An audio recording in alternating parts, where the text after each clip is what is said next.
Halo, selamat datang kembali di channel saya, masih di tutorial cara membuat aplikasi toko online. Di video sebelumnya kita sudah membuat sebuah perhitungan untuk ongkir, jadi kita bisa menghitung ongkir mana yang mau dipakai dan berapa ongkirnya kayak gitu. Terus untuk di tutorial kali ini kita akan coba mengirim data checkout kita, data kayak informasi segala macam ini, kayak produk, ongkir dan lain-lain kita kirim ke server seperti yang sudah kita buat sebelumnya di sini. Kalau misal aku kirim, harusnya nggak bisa ini karena aku belum nyalain untuk ininya. Sebentar, saya nyalakan dulu PHP Artisan Serve. Oke, sudah nyala. Ini aku coba kirim send. Maka di sini nah, kita ada transaksi yang masuk. Kita akan coba ngirim itu dari Android. Nah, bagaimana caranya? Pertama kita move dulu ke Androidnya.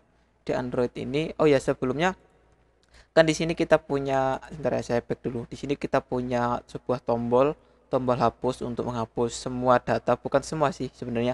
Lebih ke apa yang kita klik, maksudnya apa yang kita centang maka akan terhapus. Kalau enggak kita centang, enggak kehapus kayak gitu. Coba di sini kalau misal ada 3 produk, salah satunya misal ini, kita tambahkan ke checkout. Ternyata udah ada. Sebentar, yang ini, omen ini kita tambahkan.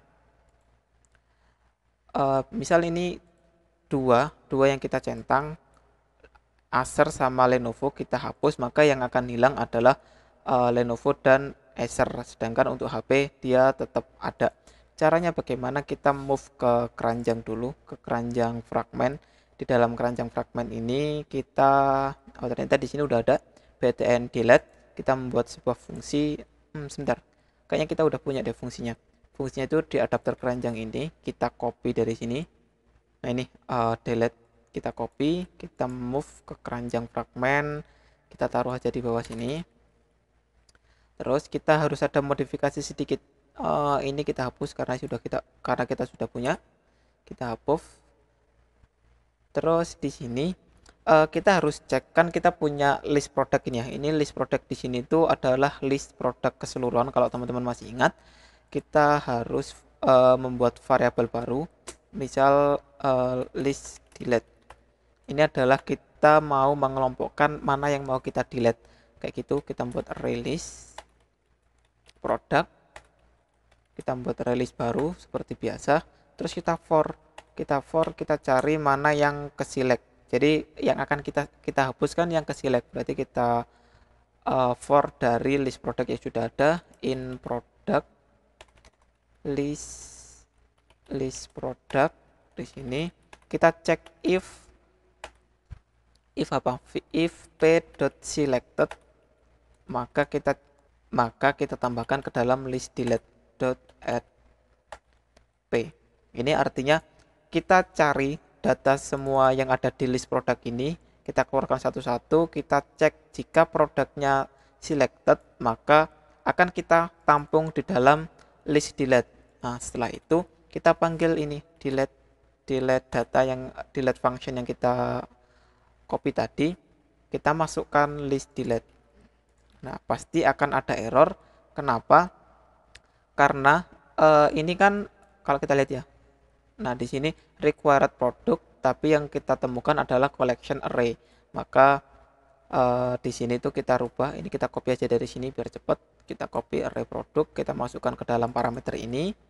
Nah, di sini dia tidak error, tapi yang error di sini gantian.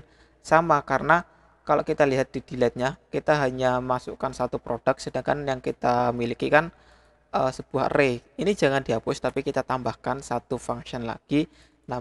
Biarkan namanya kita biarkan aja, tinggal kita ganti aja, kita tambahkan list product. Nah, seperti ini. Oke, udah kayak gitu doang. Terus di sini akan nggak error. Terus ini kita hapus saja tanda serunya. Sudah. Nah, kalau teman-teman masih ingat, untuk subscribe-nya di sini itu kita harus jadi sama seperti sebelumnya. Kalau teman-teman ingat, gunanya notif.setChangan ini sama. Ini kita copy aja, kita copy. Terus untuk list produk kita harus clear dulu. Kita clear artinya kita hapus semuanya. Terus kita ganti list product dot add all. Add all-nya apa? Adalah add all kita ambil ulang, kita get ulang untuk data keranjangnya. Kita ambil ulang, kalau teman-teman masih ingat ya. Kalau lupa, kembali aja ke tutorial sebelumnya yang mengenai apa keranjang-keranjang ini. Kita taruh di dalam sini add all. Sebenarnya sama aja kayak gini, sama dengan, tapi nanti ada masalah karena di sini adalah data cenged, sedangkan di sini itu kayak ke override, jadi nggak bisa. Pada harusnya kita menggunakan add all. Nah kayak gini supaya nanti datanya bisa berubah. Oke, kayak gini doang untuk masalah keranjang. Coba kita run ulang, kita run gimana hasilnya. Harusnya nggak ada masalah sih, semoga. Oke, di sini udah keran. Coba kita ke keranjang. Di sini ada laptop Acer sama Lenovo. Coba kita klik di sini. Klik. Nah, dia hilang kan kayak gitu. Tapi seharusnya di sini ada kayak validasi apakah Anda ingin menghapus, tapi itu nanti teman-teman coba modifikasi sendiri, teman-teman tambahkan. Tapi kalau ada yang mau request ya boleh. Nanti saya tambahkan, tapi ya nggak sekarang. Oke, kita lanjut saja. Kita lanjut ketika kita klik bayar. Nah, harusnya ini nggak bisa lanjut karena di sini kan tidak ada data yang keselect, datanya 0. Jadi coba kita modifikasi di sini pada bagian BTN bayar. Pada BTN bayar ini kita if jika sebenarnya kita harus membuat variabel baru. Kita harus membuat variabel baru, var is there product sama dengan false. Jadi by default dia false. Terus kita for dulu di sini. For-nya itu sama kayak ini. Kita for jika ada satu aja produk yang keselect, maka is there apa ini? Is there product sama dengan true kayak gini. Ini kayak kita ngecek aja sih, ngecek apakah ada produk yang keselect atau tidak. Kalau ada produk yang keselect, maka akan kita lanjutkan, kalau enggak ya enggak kita lanjutkan. Tapi sebenarnya bisa aja sih di sini total harga ini kita gunakan sebagai validasi juga bisa. Jika total harganya ini kita bisa kayak gini, is there product sama dengan is there product, maka kita lanjut ke sini. Kalau tidak else, maka kita toas. Ini kita hapus. Kita towasnya kita ambil aja dari, kayaknya kita pernah buat di login. Nah ini kita copy aja biar cepet. Kita copy, kita taruh ke keranjang di sini. Listnya kita ganti menjadi rec konteks. Errornya kita ganti menjadi tidak ada produk yang terpilih kayak gini, tidak ada produk yang terpilih. Oke, udah. Atau kalau nggak mau ribet, bisa juga total harga ini, total harga kita cek. Jika total harganya adalah 0 sama dengan 0, maka kan tidak ada apa namanya, tidak ada produk. Tapi bisa jadi ya in case saja ternyata kayak ada diskon segala macam, diskon besar-besaran sampai total harganya 0 kan bisa jadi. Makanya saya prefernya itu pakai checking aja. Jika is there ada produk yang keselect, maka lanjut, kalau enggak ya enggak, kayak gitu. Ya terserah teman-teman ya, kalau mau easy ya tinggal total produk sama dengan 0 kayak gini aja boleh, tanpa harus ngebuat variabel baru. Tapi ya nggak apa-apa, terserah teman-teman, ini hanya cara aja. Oke, terus next kita move ke pengiriman activity. Di pengiriman activity ini kita harus membuat sebuah variabel, bukan variabel tapi kita harus membuat model baru. Modelnya itu kita harus samakan dengan yang kita pernah buat dulu. Jadi di sini ada total harga, total item. Nah, kita membuat persis seperti ini harusnya. Caranya bagaimana? Pertama, kita buat model seperti biasanya, nggak kurang nggak lebih. Kita copy aja dari sini, dari user, kita copy, kita paste di sini, kita kasih nama check out. Udah gini aja nggak apa-apa. Untuk nama-namanya kita ambil dari sini. Ini kita copy aja dulu semua. Kita copy, aku copy dari sini biar enak ngopinya, nggak perlu bolak-balik. User ID, terus ada total item, ada total harga, terus ada apa lagi, ada name, total harga, ada name, ada phone, kurang satu lagi di sini, ada, oh udah, ternyata udah, ini ID-nya kita hapus saja. Terus untuk di sini kan ada ID lagi, ada total item, total harga, sama catatan. Di sini kita harus membuat sebuah variabel kelas baru. Sebenarnya bisa di luar atau bisa di dalam, nggak masalah, bebas. Ini aku anggap saja di dalam aja biar pengelompokannya enak. Kita ganti, kita kasih nama item untuk menandakan bahwa item-item ini. Oke, buka kurung awal, terus kita copy aja dari sini. Ada 4 item, ada 4 variabel. Kita kasih ID, total item, sama total harga, sama catatan. Oke, kayak gini. Terus kita move lagi ke sini. Di sini kan ada variabel baru produk, bukan baru sih. Di sini kan ada variabel produk, harus kita deklarasikan juga. Kita anggap saja var produk ini, kita copy.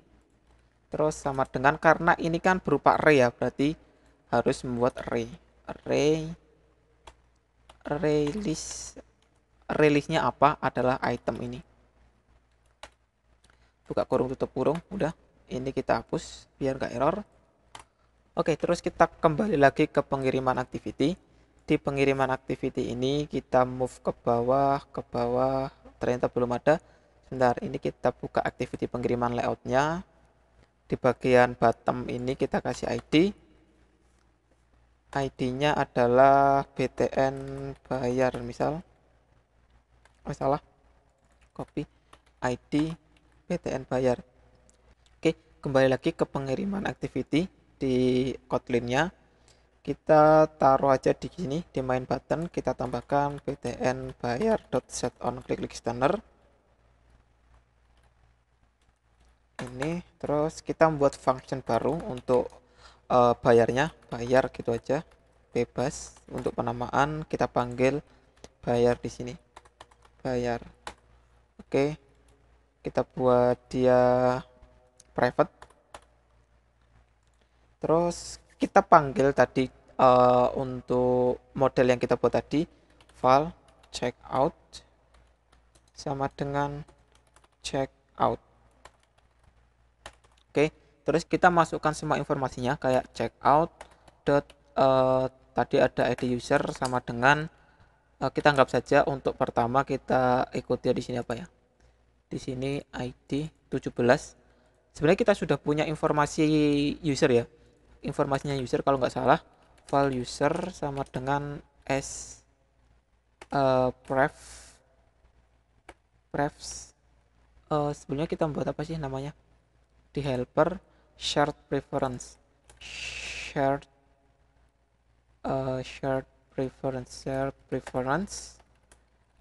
this rec activity, pakai this saja karena activity this dot get user ini kita sudah punya. Kita masukkan ke sini user dot id, karena dia integer kita ganti to string. Udah kayak gini. Biar enaknya gini aja deh, plus.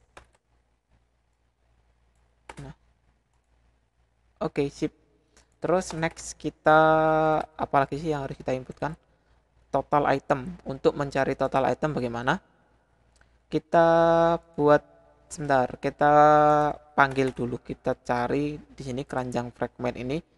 Di keranjang fragment ini kita ambil semua data keranjangnya lagi. Kita copy dari sini. Kita taruh sini. Ini kan berarti kita sudah punya list produk yang ada, tapi list produknya masih semua list produk. Misal di sini kan ada produk yang kecentang atau ada produk yang tidak tercentang. Di sini coba saya tambahkan satu. Di sini artinya kalau harusnya kita kirim hanya laptop Acer tanpa HP Omen pun ikut, maka kita for lagi, kita for-nya sama, for kita p in list produk, kita cari p if p dot is selected. Nah, ini artinya kita nanti yang akan kita hitung adalah produk yang terselect. Terus kembali ke topik, untuk kita mendapatkan total item berarti kita membuat variabel var total item sama dengan, kita anggap saja 0, pertama 0, terus total item plus sama dengan, kalau teman-teman harusnya ingat untuk plus sama dengan ini artinya apa, p dot jumlah. Jadi nanti otomatis semua jumlahnya akan terhitung kayak gitu. Terus kita masukkan di sini checkout dot total item item sama dengan tanda petik plus total item. Kita panggil total item yang ini. Terus ada total harga kalau nggak salah, checkout dot total harga sama dengan tanda petik, anggap saja gini aja dulu. Untuk mendapatkan total harganya sama, di sini kita membuat variabel baru, kita copy aja dari sini. Total harga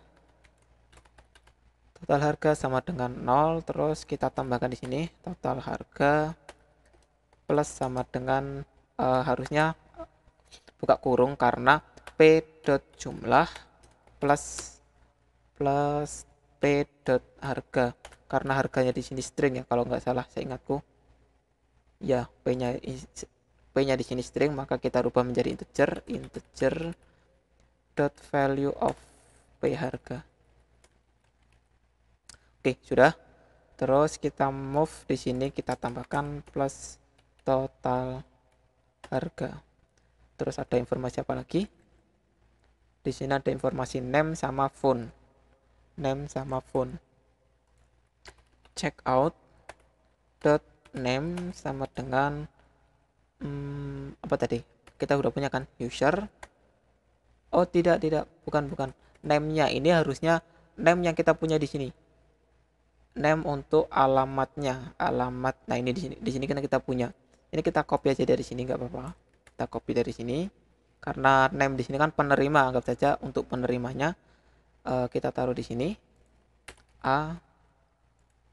Untuk name berarti a.name, terus ada checkout.phone sama dengan a.phone.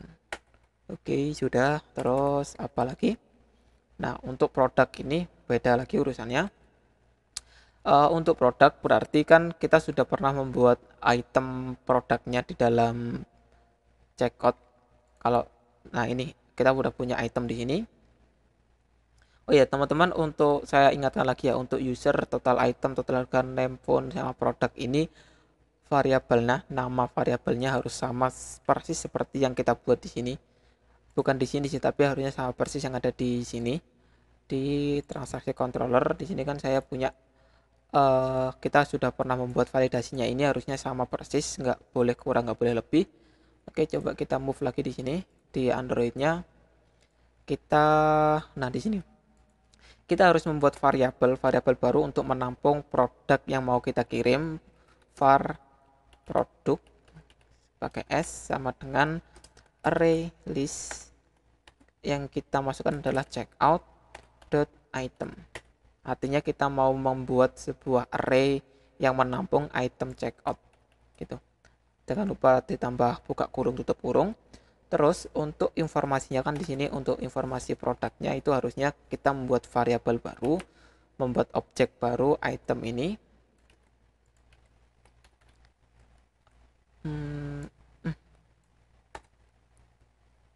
Oh salah, file produk deh, produk sama dengan item. Nah ini artinya ya seperti sebelumnya, ini terlalu dipakai.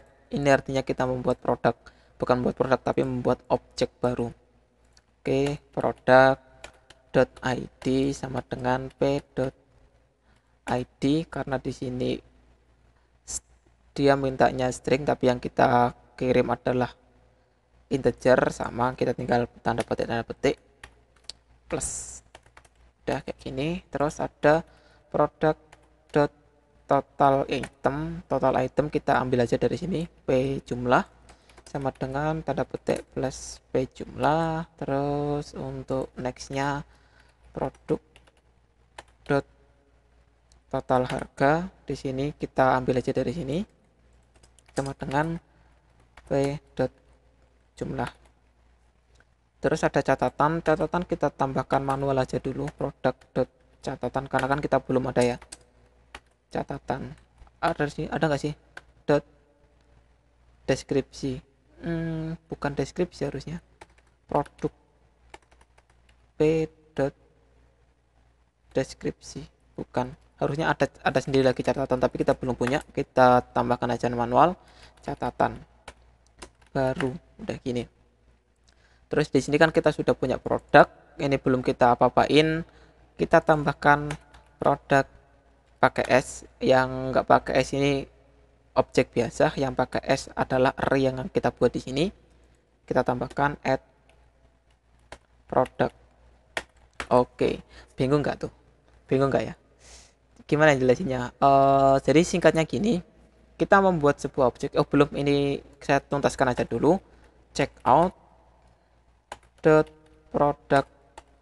products sama dengan products. Oke ya, saya jelaskan di sini. Dari bawah itu kita membuat sebuah objek baru, checkout, yang dimana objek ini adalah menampung informasi yang kita buat ini. Harusnya sama persis, ada username bla bla bla sampai produk. Nah, produk di sini dia kan berupa array. Makanya di sini kita buat array baru di sini, produk di sini, untuk menampung array yang kita minta, yang diminta dari server ini. Nah, dari sini kita kan sudah punya produknya, udah punya list produk yang mau kita kirim. Nah, di sini kita membuat produk baru di sini ini satu gelondong ini adalah produk dari masing-masing produk yang ada di dalam keranjang. Jadi di sini kan produk ini yang ada di dalam keranjang ini dia punya informasi sendiri-sendiri. Nah, kita tampung, kita buat objek baru untuk produknya tadi dari mana? Dari checkout. Kita masukkan satu-satu di dalam sini, terus kita add-kan, kita tambahkan ke dalam sebuah array yang kita buat ini tadi. Nah, untuk array-nya ini kita tambahkan ke dalam checkout kayak gitu. Jadi ya gitulah, panjang. Tapi semoga teman-teman paham. Kalau kurang paham atau kurang jelas penjelasan saya, nanti bisa tanya ada di kolom komentar kayak gitu. Oke, nextnya itu berarti tinggal kita kirim. Nah, untuk ngirimnya bagaimana? Untuk mengirimnya kita gunakan aja dari login ini, sudah pernah kita pakai, sudah pernah kita buat. Ini kita copy aja biar cepet, karena nggak perlu ngetik satu-satu. Kita taruh di dalam pengiriman. Nah, kita copy aja di sini, kita paste di sini. Sebenarnya sama aja sih, pakai ini juga bisa, tapi nggak apa-apa, kita pakai yang ada aja, yang udah terlanjur sih.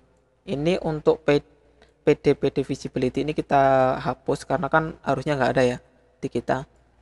Ini untuk errornya kita ganti aja as pengiriman activity. Error ini juga kita ganti aja semua, tapi harusnya nggak perlu sih. Ini finish sampai dengan if-nya kita hapus. Terus respon user ini kita hapus juga karena nanti nggak ada. Ini anggap saja berhasil kirim ke server, udah. Terus ini PD-nya ini juga kita hapus karena nggak ada. Nah, terus di sini kita harus membuat sebuah function baru di dalam API service-nya. Kita klik aja login ini biar ngarah ke API service. Ini kita copy aja, kita taruh di bawahnya. Terus kita ganti checkout atau bayarnya checkout lah, checkout. Terus untuk from URL encoded ini kita hapus. Kenapa? Karena kita akan ngirim semua gelondongan aja, bukan disebutkan satu-satu seperti ini, tapi kita kirim secara serentak langsung. Caranya ini kita hapus satu, terus ini kita ganti checkout. Checkout adalah checkout ini adalah model yang kita buat tadi. Ini kita ganti namanya bebas, kita ganti aja data biar nggak email, karena kita kan nggak ngirim email ya. Terus untuk ini kita hapus, nggak pakai buka kurung tutup kurung, tapi kita ganti fieldnya menjadi body. Nah kayak gini. Terus postnya ini value-nya kita ganti menjadi, coba sebentar saya lihat, checkout. Di sini kita ganti checkout. Oke, sudah. Terus kita tinggal panggil di sini di pengiriman. Kita kembali ke pengiriman activity. Kita ganti checkout. Terus untuk value isinya ini kita hapus semua yang error ini. Nah, kalau teman-teman lihat di sini body no value preset for data. Data ini apa? Data ini adalah checkout ini. Kita masukkan di sini. Boom. Oke, sudah. Udah kayak gini aja. Coba kita run gimana hasilnya, apakah bisa mengirim datanya ke server atau tidak. Kita run ulang. Kita tunggu sebentar. Oke, ini udah selesai ke run. Coba kita ke keranjang. Sebenarnya kita tambahkan ada satu lagi produk. Di sini aja apa sih? Kita tambahkan ini yang HP ini. Kita tambahkan, terus yang Asus kita tambahkan juga. Oke, di sini ada 4 produk sudahan. Coba kita kirim 2 aja dulu. Kita kirim 2 produk yang kita kirim. Kita klik kita coba tanpa diklik semuanya, bayar. Harusnya muncul tuasnya di sini. Tapi kenapa nggak muncul ya? Coba kita kirim aja 2. Coba kita kirim 2 produk, bayar. Terus kita tunggu ongkirnya selesai, kekirim. Oke, terus kita coba langsung aja klik bayar. Sebentar, kita lihat di sini, di responnya aja, biar nanti kelihatan. Coba kita klik bayar. Harusnya ada loading, semacam loading kayak gitu. Dan force close. Masalahnya sebentar. Value. Sebentar. Kolom user ID.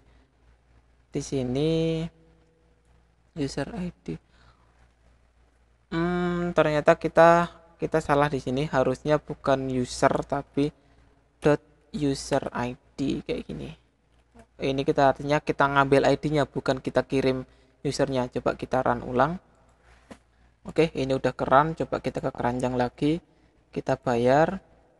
Terus kita buka dulu ini untuk log chatnya. Kita kirim datanya. Bayar. Boom. Internal server error. Kita masih punya masalah dengan user ID. Ini kita coba kirim manual aja. User ID-nya kita gunakan 17. 17 itu kalau nggak salah sama kayak ini. 17. Coba kita kirim. Ini nanti kita harus perbaiki dulu untuk yang user ID kita ngambil dari datanya. Sepertinya belum pernah kita simpan, tapi nggak tahu. Harusnya ada sih. Oke, ini udah keran lagi. Coba kita bayar. Kita ke keranjang, bayar. Terus kita move ke bawah, kita bayar. Sebentar kita lihat lognya. Jadi kita hapus saja biar kelihatan nanti. Kita bayar. Dan nah ini transaksi berhasil. Coba kita lihat di database apakah sudah terkirim atau tidak. Kita buka localhost. Terus php myadmin. Ini kita lihat di toko online. Kita lihat di transaksi. Di sini ada bener 155 bla bla bla. Ini nomor telepon yang barusan kita kirim, sama di sini totalnya adalah 10.700.000. Ada 2 di sini apa ya? Emang ada 2 di situ? Sebentar. Ini 10.700.000 sekian. Tapi kok ada 2 di sini? Coba kita kirim aja lagi ya. Coba kita kirim aja sekali lagi. Enggak deh, kita tambahkan 1 lagi. Jadi 18.300.000 kita bayar. Kirim. Coba lihat lognya. Oke, udah terkirim. Kita lihat di sini, kita refresh. Nah, ini ada 10 juta sama 3 di belakangnya. Ini apa ya? Sebentar, kita lihat di sini. Kita ngirimnya gimana? Total harga. Berarti kita salah. Salahnya itu ada di P jumlah ini 1, terus ditambah sebentar, intinya kita ada perhitungan, ada salah perhitungan di sini. Kita ngirimnya itu nggak sesuai total untuk total harganya. Bentar, kalau kita lihat di sini, nah kita total harganya itu ada 3 di belakang, dan ini nggak tahu ini ada 3 di sini itu kita dapat dari mana. Kayaknya salahnya itu ada di sekitar sini, total harga ini. Coba nanti kita cari tahu, saya cari tahu untuk angka 3 ini dapat dari mana. Tapi yang pasti total harga yang ada di sini itu sudah sesuai dengan apa yang kita kirim, kayak gitu. Terus kita coba lihat di transaksi detailnya. Untuk itemnya benar kan ada 3, kita ngirim 3 buah benda. Ini juga 2, berarti kita ngirim 2 buah produk. Kita lihat di sini. Untuk di ID transaksi 13 ada 3, benar. Terus yang ada di transaksi 11 tadi itu, ini ada 11, ada 2 produk, benar juga kan. Oke, udah itu semua. Intinya kita di sini udah bisa mengirim semua produk ini ke dalam database, dan saya rasa cukup sampai di sini aja dulu untuk tutorial kali ini. Nanti kita akan coba modifikasi pada bagian pembayarannya, itu bisa pakai apa, terus metode pengirimannya apa, ongkirnya berapa, kan belum kita kirim juga kan, kayak gitu. Nanti kita perbaiki lagi. Kita sudah capek-capek membuat metode pengiriman tapi nggak kepakai di sini karena yang kita kirim hanya total harga produknya, belum kita input untuk informasi kurir dan lain-lain. Metode pembayaran juga belum, dan itu akan kita bahas di tutorial selanjutnya. Oke, terima kasih buat teman-teman yang sudah menonton video saya. Semoga bermanfaat, dan saya ucapkan terima kasih juga buat teman-teman yang sudah subscribe channel saya. Dan buat teman-teman yang belum subscribe, bisa di subscribe aja dulu supaya nggak ketinggalan update konten lainnya. Oke, thank you, sampai ketemu di video selanjutnya. Bye bye.